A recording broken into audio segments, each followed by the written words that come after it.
Hello, welcome back to the channel. My name is Lisa Elvin Stoltari, and I'm a genealogist and a passionate traveler. Over the last year or so, I have been featuring Les Filles du Roi, or King's Daughter, and getting to know each and every one of them. There are over 700 of them, so we've come a long way, but we've got a long way to go. Today we're featuring episode 149.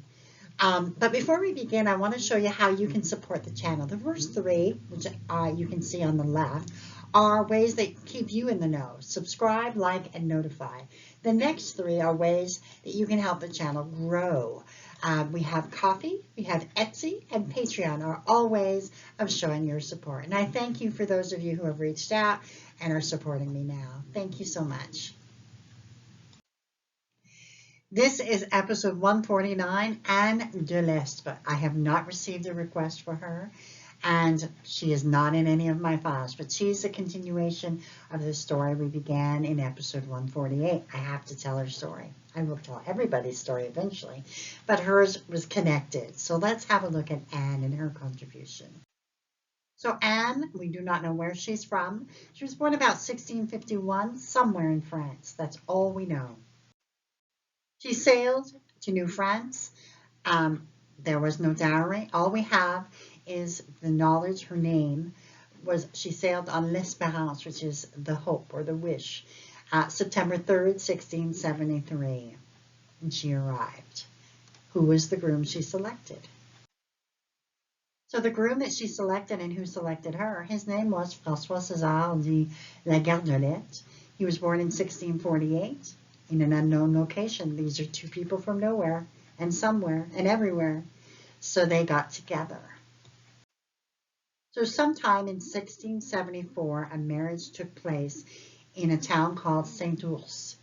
It is entirely possible that Francois arrived with the Saint-Ours regiment. I'm not sure of that yet, but it is possible that that is how he ended up in Saint-Ours. And so I also want to draw your attention to the fact we have no birth information on either of them. One of the reasons we don't is we don't have a marriage record. And the marriage record usually is the source in French genealogy for all the information. Certainly when they come from France. So the fact we don't have that, the marriage record, that's really the key reason why these two are such a mystery. Anne and François would settle in Saint-Ours.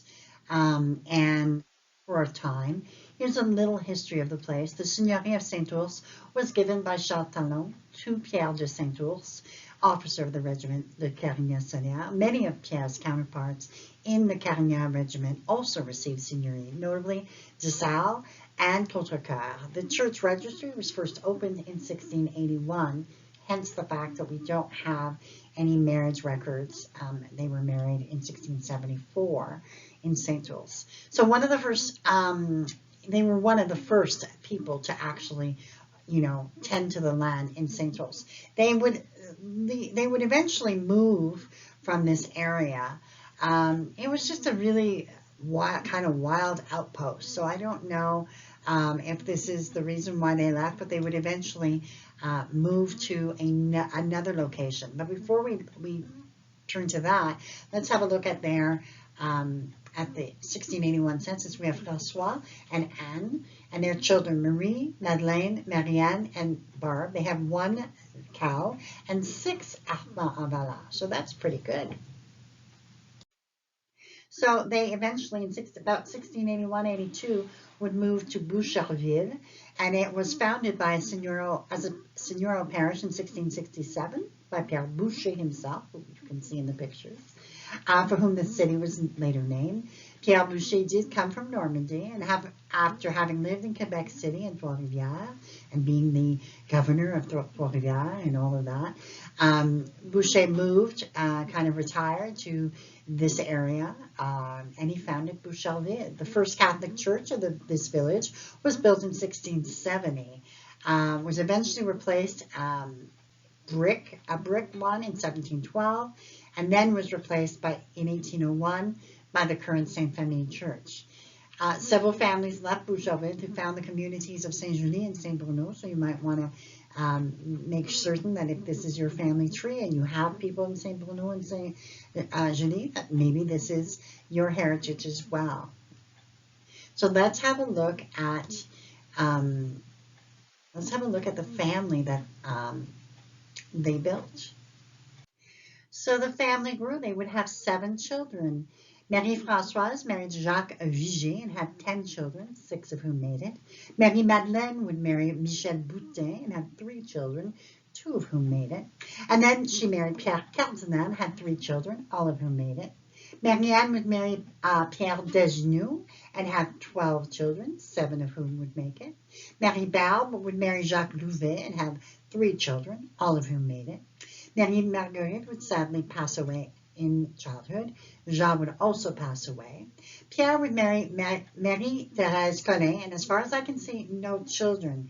Marie-Thérèse's mom, Jacqueline Labbé, was a fille du roi, who we've profiled in episode 91, so you can connect the trees in that way.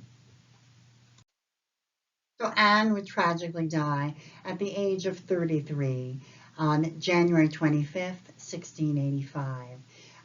She and Francois would have been married approximately 11 years at this point, very short amount of time. She is buried at the Cimetière de Boucherville. I mean, can you imagine if her life hadn't been cut short? She did leave 57 descendants, despite being here for about 11, 12 years. She made a big impact. So I'm anxious to find out who is a descendant of this amazing woman. For further research, always remember La Société des Filles du Roi, Quebec Genealogical E-Society, Nos Origines, Généalogie Québec, Migration, and Facebook, Filles du Roi Descendants. All of them are amazing places for further research and connections. And so we end episode 149, a truly tragic ending. But as you know, the children of Anne would end up with Marie Attenville, who we saw in episode 148. So the story would continue, and Francois would end up living a nice long life and be able to, be there for his children, and for at least that at least they were left with one parent. And we want to bless and thank Anne for her contribution. She sacrificed ultimately her life and her descendancy. I'm anxious to find out, but as of 1729, she had 57 descendants, which is pretty remarkable, given her short time on this earth. So with that, we thank her, we bless her memory, and we say au revoir until I see you on episode 150.